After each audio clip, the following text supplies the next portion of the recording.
Yeah.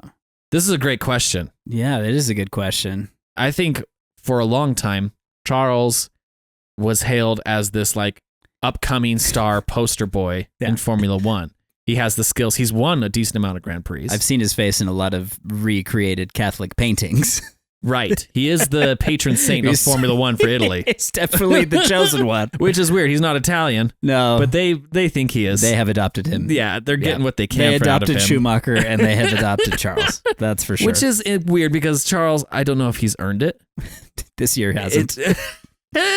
He did win Monaco for Italy. He won it for his home Grand Prix. Yes. But Charles hasn't won a world championship yet. No. Ferrari is largely to blame for that. Yes. But also Lando is creeping up. McLaren is looking strong. Lando has a lot of driving skills. Yeah. I think put them head to head, it's an interesting competition. Yeah. It is an interesting thing. I'd like to throw in a third option. All right, it was in this moment that I was fiddling with buttons trying to find that yabba-dabba-doo sound effect. Yabba-dabba-doo!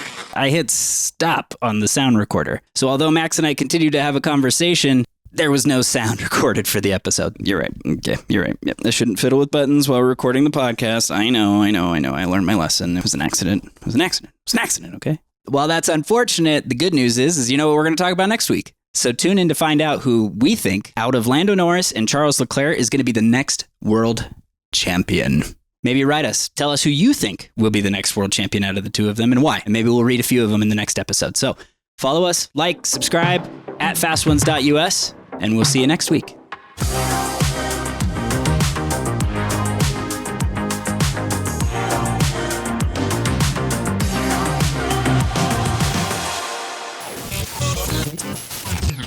Annie stole Jay-Z's song.